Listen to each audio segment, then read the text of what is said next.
السلام علیکم ورحمۃ اللہ تعالی وبرکاتہ۔ نحمده ونصلي ونسلم على رسوله الكريم اما بعد فاعوذ باللہ من الشیطان الرجیم بسم اللہ الرحمن الرحیم ان اللہ وملائکتہ یصلون علی النبی یا ایہا الذین آمنوا صلوا علیہ وسلموا تسلیما اللهم صل على سيدنا ومولانا محمد معدن الجود والكرم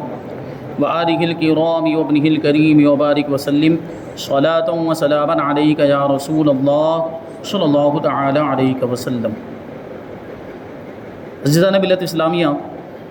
بات چل رہی تھی قرآن کریم کی ترتیب اور اس کو جمع کرنے کی، کہ قرآن مجید کو کیسے مرتب کیا گیا اور اس کو کیسے جمع کیا گیا، یہ کتابی شکل میں کیسے آیا۔ تو اس سے پہلے یہ بات بیان کی گئی تھی کہ صحابہ کرام اور خاص طور پہ حضرت ابو بکر صدیق رضی اللہ تعالیٰ عنہ کے دور خلافت میں ایک جنگ ہوئی تھی، اس میں بہت سارے حفاظ صحابہ کرام، حفاظ مطلب حافظ، یہ حافظ کی جمع ہوتی ہے حفاظ، ایک وچن حافظ اور بہو وچن حفاظ، تو بہت سارے حفاظ صحابہ کرام شہید ہو گئے۔ تو فاروق اعظم رضی اللہ تعالیٰ عنہ نے حضرت ابو بکر صدیق رضی اللہ تعالیٰ عنہ کی بارگاہ میں عرض کیا کہ اگر اسی طرح حفاظ صحابہ کرام شہید ہوتے رہے تو ڈر ہے اس بات کا کہ قرآن مجید کہیں ضائع نہ ہو جائے، اس لیے بہتر اور مناسب یہ ہے کہ قرآن مجید کو کتابی شکل میں جمع کر دیا جائے۔ تو اس وقت حضرت ابو بکر صدیق رضی اللہ تعالیٰ عنہ نے جواب دیا تھا کہ میں ایسا کام کیسے کر سکتا ہوں جو رسول اللہ صلی اللہ علیہ وسلم نے نہیں کیا۔ یا ایک روایت میں حضرت زید بن ثابت رضی اللہ تعالیٰ عنہ کا نام آیا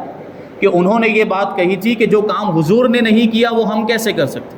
یعنی اگر یہ کام ضروری ہوتا قرآن مجید کو جمع کرنا اور مرتب کرنا تو حضور خود ہی جمع فرما دیتے، حضور خود ہی مرتب فرما دیتے، حضور نے نہیں کیا، اس کا مطلب یہ کہ اتنا ضروری نہیں تھا۔ تو اس کا جواب بھی دیا گیا کہ حضور نے کیوں جمع نہیں کیا اور حضور نے اپنے دور میں جمع کرنے کا حکم کیوں نہیں دیا، کیونکہ جب تک حضور پاک صلی اللہ علیہ وسلم ظاہری طور پر دنیا میں تشریف فرما تھے قرآن کا نزول جاری تھا، آخری دنوں تک بھی قرآن مجید نازل ہوتا، وفات سے غالباً 2 دن پہلے بھی آخری آیت کریمہ نازل ہوئی۔ تو اس کا کیا مطلب ہوا کہ جب تک قرآن مجید نازل ہوتا تھا تو قرآن مجید کو جمع کرنا ممکن ہی نہیں تھا، کیونکہ ابھی اگر جمع کرنے کا حکم دے دیتے ہیں مثال کے طور پر 5 سال کے بعد 10 سال کے بعد، تو اس کے بعد بھی بہت ساری آیتیں نازل ہوئی تو اس کو کہاں رکھا جاتا، پھر یہ ترتیب جو ہے کہ پھر سے الٹ پلٹ ہو جاتی اور پھر سے نئے سرے سے ترتیب دینا پڑتا، اس لیے حضور پاک صلی اللہ علیہ وسلم کے زمانے میں اس کو جمع نہیں کیا گیا۔ فاروق اعظم رضی اللہ تعالیٰ عنہ نے جب حضرت ابو بکر صدیق رضی اللہ تعالیٰ عنہ کو مشورہ دیا تو پہلے تو حضرت ابو بکر صدیق رضی اللہ تعالیٰ عنہ نے منع فرما دیا، لیکن جب انہوں نے غور و فکر کیا تو شرح صدر ہو گیا، ان کا سینہ بھی کشادہ ہو گیا اس بات کے لیے، اور ان کی بھی پھر وہی رائے ہو گئی جو فاروق اعظم رضی اللہ تعالیٰ عنہ کی رائے تھی۔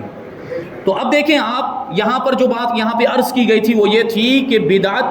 ہر بدعت بری نہیں ہوتی، بلکہ بعض بدعتیں ایسی ہوتی جو اچھی بھی ہوتی ہیں اور بعض بدعتیں ایسی ہوتی ہیں جن میں ثواب بھی ہوتا ہے۔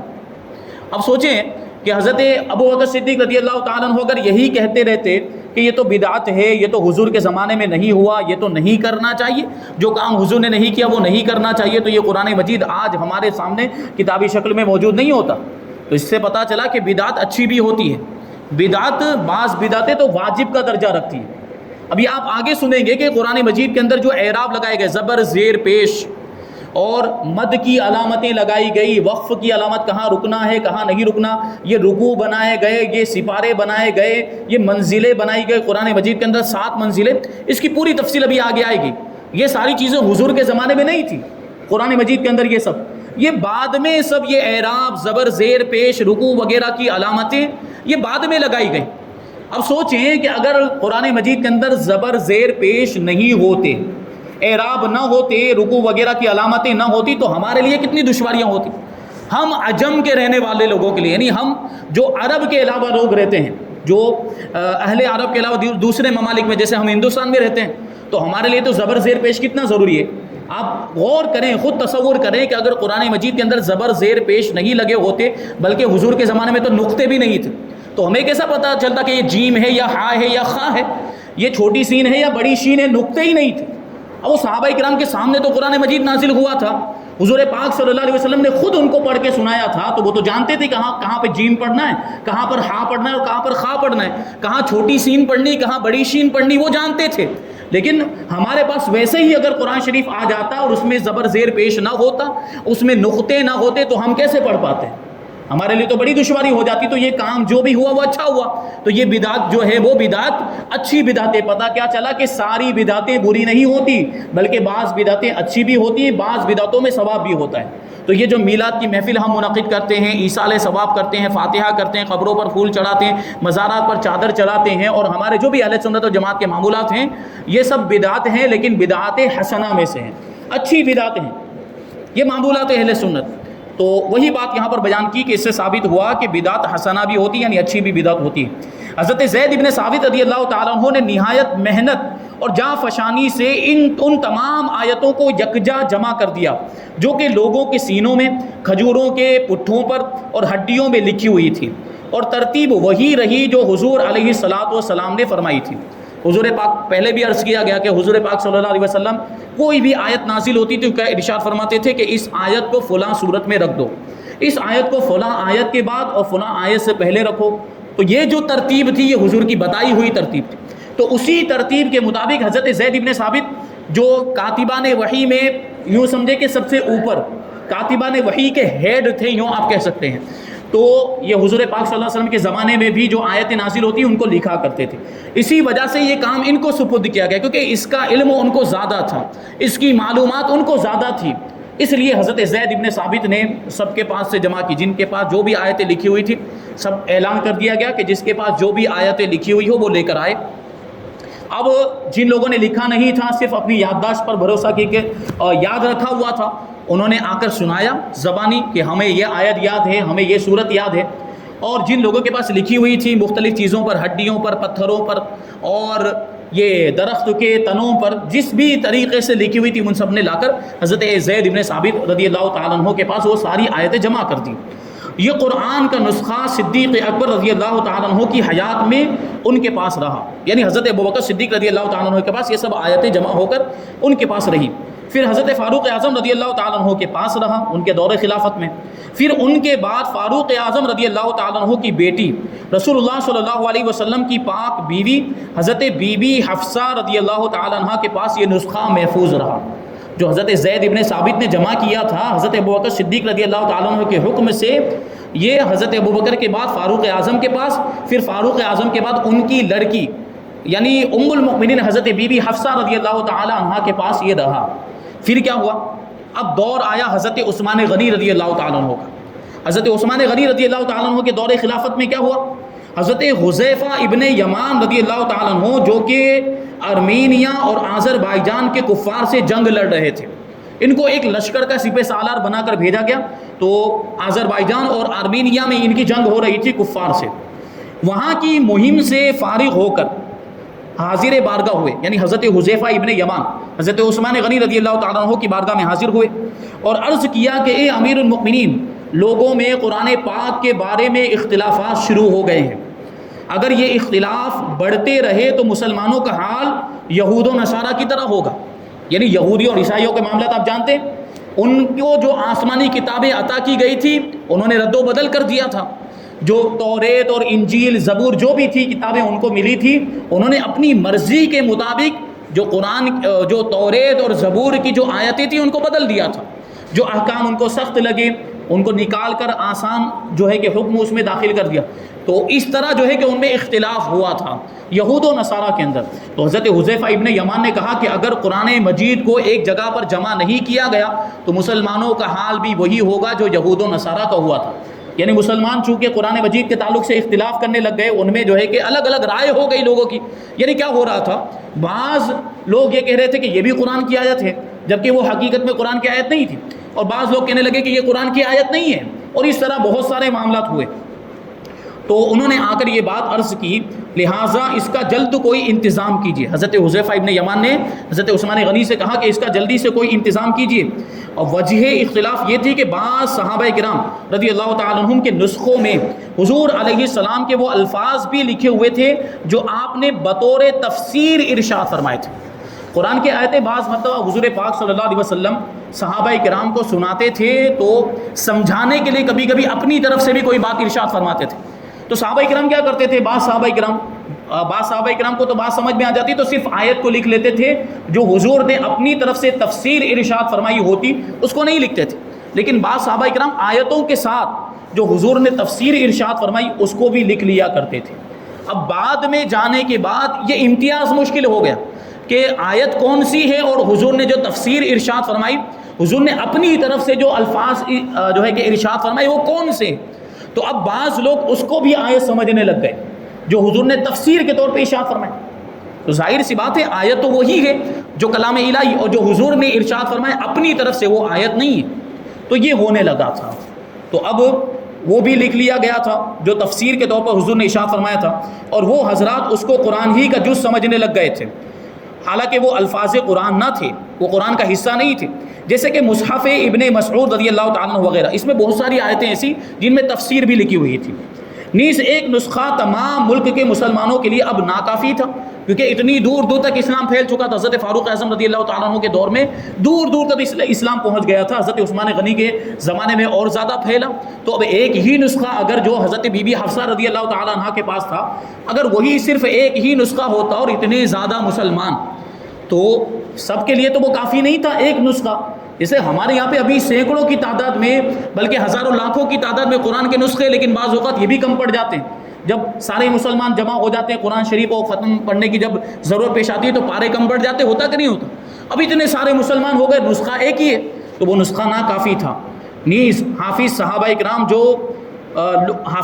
کرام کو جو لقمہ قرآن مجید میں لگتا تھا اس کے نکالنے میں بہت دشواری ہوتی تھی، کہ صحابہ کرام جو زبانی جنہوں نے یاد کیا تھا وہ جب پڑھتے تھے اور بعض اوقات جب بھول جاتے تھے. تو ابھی تو جیسے ہمارے آپ کے یہاں حفاظ کا معاملہ یہی ہے کہ حافظ قرآن جب بھولتا ہے تو کیا کرتا ہے؟ قرآن مجید کھول کے دیکھ لیتا ہے، یا دوسرا حافظ ہوتا ہے اس کو لقمہ دیتا ہے کہ یہاں تم سے غلطی ہوئی. لیکن اس زمانے میں تو ایک ہی نسخہ تھا، اور دوسرے جو لوگوں کے پاس آیتیں لکھی ہوئی تھی ان میں تفسیریں بھی شامل ہو گئی تھی. تو اب مشکلیں پیش آنے لگ گئی کہ ان سے جو غلطی ہوئی تو اس کو صحیح کہاں سے کیا جائے، اس کو جو ہے کہ اس کی تصحیح کہاں سے ہوگی، کہاں ہم تلاش کریں گے کہ یہ آیت کریمہ کس طریقے سے. تو یہ دشواریاں پیش آنے لگی. ان وجوہات کی بنا پر حضرت عثمان غنی رضی اللہ تعالیٰ عنہ نے پھر حضرت زید ابن ثابت رضی اللہ تعالیٰ عنہ کو حکم فرمایا، اور ان کی مدد کے لیے حضرت عبداللہ ابن زبیر، حضرت سعید ابن عاص، حضرت عبداللہ ابن حارث ابن ہشام کو مقرر فرمایا. یعنی یہ 4 حضرات مقرر ہوئے قرآن کا نسخہ تیار کرنے پر. ان حضرات نے حضرت حفصہ رضی اللہ تعالیٰ عنہ کے پاس سے پہلے جمع کیے ہوئے قرآن کو منگوایا، اور پھر اس کا مقابلہ حفاظ کے حفظ قرآن سے نہایت تحقیق سے کر کے 6 یا 7 نسخے نقل کیے. یعنی وہ نسخہ پہلے منگوایا جو حضرت ابوبکر صدیق رضی اللہ تعالیٰ عنہ کے دور میں تیار ہوا تھا. پھر حافظ صحابہ کرام کو بلایا اور ان سے کہا کہ چلو تم پڑھو، تمہیں کیسا یاد ہے. اب وہ صحابہ کرام پڑھتے جا رہے ہیں اور یہ نسخے میں دیکھتے جا رہے ہیں جو حضرت ابوبکر صدیق رضی اللہ تعالیٰ عنہ کے دور میں جمع. دونوں کو جو ہے کہ ملایا گیا اور بڑی تحقیق کے ساتھ ریسرچ کر کے اس کو جو ہے کہ 7 نسخے جو ہے کہ تیار کیے، 6 یا 7 نسخے اس کے تیار کیے گئے. اور یہ نسخے عراق، شام، مصر وغیرہ اسلامی ممالک میں بھیج دیے، اور اصل نسخہ حضرت حفصہ رضی اللہ تعالیٰ عنہ کو واپس کر دیا. اور جن صحابہ کرام کے پاس تفسیر سے ملے ہوئے قرآن کے نسخے تھے، یعنی قرآن کی آیتوں کے ساتھ ساتھ تفسیری جملے بھی لکھے ہوئے تھے جو حضور نے تفسیر کے طور پر ارشاد فرمائے تھے، اور وہ اس کو قرآن پاک ہی سمجھ بیٹھے تھے، ان کو منگوا کر جلوا دیا گیا، کیونکہ ان نسخوں کا باقی رہنا آئندہ بڑے فتنوں کا دروازہ کھول دیتا کہ آئندہ لوگ اس کو قرآن پاک ہی سمجھ بیٹھتے. اس لیے ان کو ضائع کرنا ضروری تھا، جن میں تفسیر بھی شامل کر دی گئی تھی، اور تفسیر کو بھی لوگ قرآن کی آیتیں سمجھنے لگ گئے تھے. تو اگر ان کو باقی رکھا جاتا تو صحابہ کرام کو جب شبہ ہو رہا تھا تو بعد میں آنے والے لوگوں کو اور زیادہ شبہات ہو جاتے اور زیادہ وہ شک میں پڑ جاتے کہ یہ قرآن کی آیت ہے کہ نہیں ہے. تو ضروری تھا کہ اس کو ضائع کر دیا جائے. تو جو قرآن تھا، جو قرآن کی آیتیں تھیں، انہی کو صرف باقی رکھا گیا، اور تفسیری جملے والے جو شامل ہو گئے تھے اس کو ضائع کر دیا گیا. الحمدللہ اب تک قرآن پاک اسی طرح بلا کم و کاست، یعنی بغیر کمی بیشی کے مسلمانوں میں چلا آ رہا ہے جیسے حضور پاک صلی اللہ علیہ وسلم پر نازل ہوا. یہ آج جو ہمارے سامنے قرآن مجید ہے یہ اسی شکل میں موجود ہے. ناظرین، ہمارے اس بیان سے آپ سمجھ گئے ہوں گے کہ قرآن پاک کی ترتیب نزول قرآن کے مطابق ہو سکتی ہی نہیں تھی، کیونکہ موجودہ ترتیب جو ہے، جو ہم دیکھ رہے ہیں، یہ لوح محفوظ کی ترتیب کے مطابق ہے. اور قرآن پاک کا نزول ضرورت کے مطابق ہوا، اور یہ بھی سمجھ گئے ہوں گے کہ قرآن پاک کو ترتیب دینے والے خود رسول اللہ صلی اللہ علیہ وسلم ہیں، لیکن اس کو کتابی شکل میں ترتیب دینے والے اولاً صدیق اکبر اور دوسرے نمبر پر حضرت عثمان غنی رضی اللہ تعالیٰ عنہ، اس لیے آپ کا لقب ہے عثمان جامع قرآن، قرآن کو جمع کرنے والے۔ اسی وجہ سے خاص طور پر حضرت عثمان غنی رضی اللہ تعالیٰ عنہ کا جو لقب، حالانکہ حضرت ابوبکر صدیق رضی اللہ تعالیٰ عنہ نے بھی قرآن کو جمع فرمایا تھا، لیکن جس اہتمام کے ساتھ اور جو توجہ کے ساتھ حضرت عثمان غنی رضی اللہ تعالیٰ عنہ نے جمع کیا، یہ اس سے پہلے نہیں ہو پایا تھا۔ اس وجہ سے حضرت عثمان کو کیا کہا جاتا ہے؟ جامع قرآن، قرآن کو جمع کرنے والے۔ آگے سماعت فرمائیں، ایک نقطہ بیان کرتے ہیں۔ صلح حدیبیہ کی بات یہاں پر آتی ہے، سوال یہ پیدا ہو سکتا ہے کہ حضرت عثمان غنی رضی اللہ تعالیٰ عنہ نے جمع کیا، یہ قرآن جو ہمارے سامنے ہے یہ حضرت عثمان غنی رضی اللہ تعالیٰ عنہ کا جمع کیا ہو، یعنی یہ حضور کا جمع کیا ہوا نہیں ہے، یہ اللہ تبارک و تعالیٰ کے حکم سے نہیں ہوا، ہم تو یہی سمجھ رہے ہیں نا، یہ تو حضرت عثمان غنی نے کیا، تو کوئی بھی اعتراض کر سکتا ہے نا کہ یہ کام کیوں کیا حضرت عثمان غنی نے، حضرت عثمان غنی کو یہ حق کیسے حاصل تھا؟ تو نقطہ بیان کرتے ہیں۔ صلح حدیبیہ کے موقع پر